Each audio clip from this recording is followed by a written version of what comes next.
Hello বন্ধুরা, আমি Sudip and welcome to ফিল্মিডিটেক। কথা বলবো বছরের প্রথম বাংলা সিনেমা নিয়ে, যেটা রিলিজ করেছে।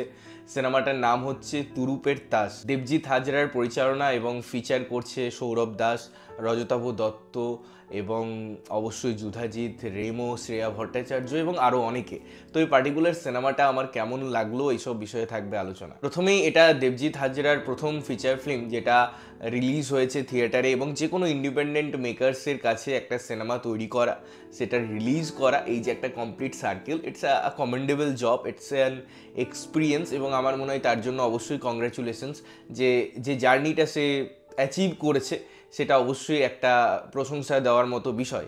এবারে বছরের প্রথম সিনেমায় আমরা যে জিনিসগুলো এক্সপেক্ট করি, যদি স্টারকাস্ট সেরকম থাকে তাহলে একটা অন্য ফ্লেভার আমরা আশা করতে পারি। বাট এই সিনেমাটা টোটালি একটা, আমি যদি বলি থ্রিলার ঘরানা, সেটা অ্যাপ্রোপ্রিয়েট হবে। এবং তার সাথে যদি আমি স্টোরি টেলিংয়ের কথা বলি বা সাবজেক্টের কথা বলি, তার মধ্যে বেশ কয়েকটা লেয়ার আছে। গল্পগুলো বা গল্পের যে ধরনটা আছে, গল্পের যে মোড়গুলো আছে, সেগুলোতে আপনি অনেক টুইস্ট পাবেন, অনেক জায়গা থাকবে যেগুলোতে যে ঘটনাটা আছে, মূল ঘটনাটা, তার পিছনের অনেক ঘটনা পাবেন। তো এর বেশি আপনাদের যদি জানতে হয়, আপনারা সিনেমা হলে গিয়ে সিনেমাটা দেখুন, বিকজ এটা যেহেতু থ্রিলার ঘরানা, আমি গল্পে সেরকমভাবে ঢুকছি না। এবারে যদি আমাকে বলতে হয় সিনেমার পজিটিভ দিক, নেগেটিভ দিক, ইম্প্রুভমেন্ট এরিয়া, এই সমস্ত বিষয় নিয়ে, সিনেমার কিছু জিনিস আছে যেগুলো আমার ভালো লেগেছে। তো প্রথমেই আমি বলবো যে অ্যাটেম্পটা, যে কনসেপ্টটা ব্ল্যাক অ্যান্ড হোয়াইটে লেখা হয়েছিল বা যেভাবে গল্পটার প্রেজেন্টেশন করার কথা মাথায় আনা হয়েছিল, সেটা বেশ ইউনিক। এবং স্টোরিটা কনসেপ্ট লেভেলে কিন্তু ওয়ার্ক করে, বাট যখন এর এক্সিকিউশন হয় তখন কি হয় সেটা আমি অবশ্যই পরে বলবো। বাট হ্যাঁ, কনসেপ্ট লেভেলে কিন্তু সিনেমাটা ভালো। সেকেন্ড হচ্ছে এই সিনেমার কিছু পারফরমেন্স। এই সিনেমা সৌরভ দাস দারুণ কাজ করেছে, এবং অবশ্যই আমি যুধাজিৎদার কথা বলবো বা রেমোর কথা বলবো, কখনো কখনো রজতাভদার কথা বলবো।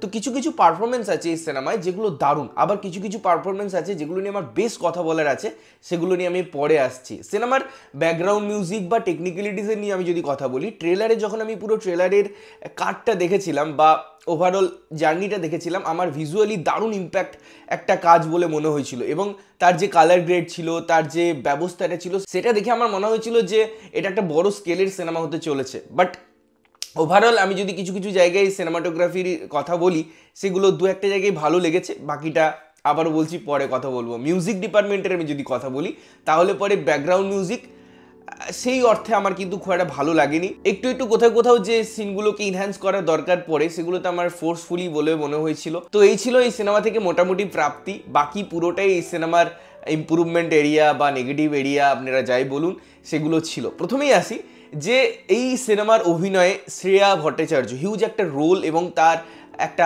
ভালো পারফরমেন্স এই সিনেমাটা ইটসেলফ ডিমান্ড করে, এই স্টোরিটা ইটসেলফ ডিমান্ড করে। বাট আমি জানি না এই শ্রেয়া ভট্টাচার্য হোক বা আরও অনেক অভিনেত্রীরা আছেন যাদের আমি খুব রেসপেক্ট করতাম, বিকজ রাইদার আমি এখনও করি, তাদের কাজের মধ্যে সেই অনেস্টিটা দেখা যায়। আমি বেলাইন যখন দেখেছি, আমি যখন তাদের কিছু ইন্ডিপেন্ডেন্ট কাজ দেখেছি অন্যান্য প্ল্যাটফর্মে, আমি দেখেছি কত স্বতঃস্ফূর্ত তিনি অভিনয় করেন। বাট এই সিনেমায় আমি তার ওভার অ্যাক্টিং দেখেছি, আমি তার একদম বাজে খাজা অভিনয় দেখেছি। এবং শ্রেয়া ভট্টাচার্যকে নিয়ে কিন্তু আমি এরকম কথা চট করে বলি না, বিকজ তার কাজের মধ্যে কিন্তু একটা ইন্টিগ্রিটি থাকে, তার কাজের মধ্যে একটা একটা স্বচ্ছতা থাকে, একটা স্নিগ্ধতা থাকে। বাট সমস্ত জিনিসটা এই সিনেমায় মিসিং। এবং তার একটা ক্যারেক্টারের লেয়ার ছিল, তার একটা ক্যারেক্টারের কয়েকটা জায়গায় আমার মনে হয় ইম্পর্টেন্ট রোল ছিল। আমি ব্রিজের কথা বলি, আমি কখনো রুমের কথা বলি, যেখান থেকে জিনিসগুলোকে অন্য লেভেলে নিয়ে যাওয়ার চেষ্টা করা হচ্ছে। তো এই জায়গায় যে ইম্প্যাক্টটা হবে না অ্যাক্টিংয়ের, সেটা খুব ন্যাচারাল ওয়েতে, ন্যাচারাল ম্যানারে আসা উচিত ছিল। বাট আমার মনে হয় শ্রেয়া ভট্টাচার্যের খুব খাজা কাজ আমি দেখলাম, খুব বাজে অভিনয় দেখলাম। এবং ওভারঅল আরও কয়েকজনের অভিনয় আমি দেখলাম যেগুলোতে আমি একদমই স্যাটিসফাইড নই, খুব বিরক্ত লেগেছে আমার তাদের কাজ দেখে, এবং তাদের জন্য কিন্তু সিনেমাটা সেইভাবে ওয়ার্ক করে না, এটা খুব সত্যি ঘটনা। সেকেন্ড, এই সিনেমার আমি যখন মিউজিক নিয়ে কথা বলছিলাম, যেমন যে দু একটা জায়গায় ভালো, বাট ওভারঅল আপনি যদি দেখেন মিউজিকের মধ্যে সেই স্ট্রেংথ নেই। একটা সিনেমা বা এই ঘরানার সিনেমার মধ্যে না থ্রুআউট একটা মেনটেনেন্সের খুব দরকার পড়ে। মানে যে সিচুয়েশনটাই আমি গল্পটাকে নিয়ে যেতে চাইছি, যে গ্রাফটা আমি অ্যাচিভ করতে চাইছি, বা যে জায়গায় আমি টুইস্টগুলোকে প্লেস করতে চাইছি, বা কখনো ইন্টারভেল আমি যদি ব্লকের কথা বলি বা ক্লাইম্যাক্সের কথা বলি, সেইগুলোতে খুব পুল আপ দরকার। এবং সেগুলোতে কোথাও যদি ড্রামাটা ওয়ার্ক না করে, সেখানে মিউজিক বা আদার্স ডিপার্টমেন্টকে দিয়ে আমাকে পুশ করার দরকার পড়ে।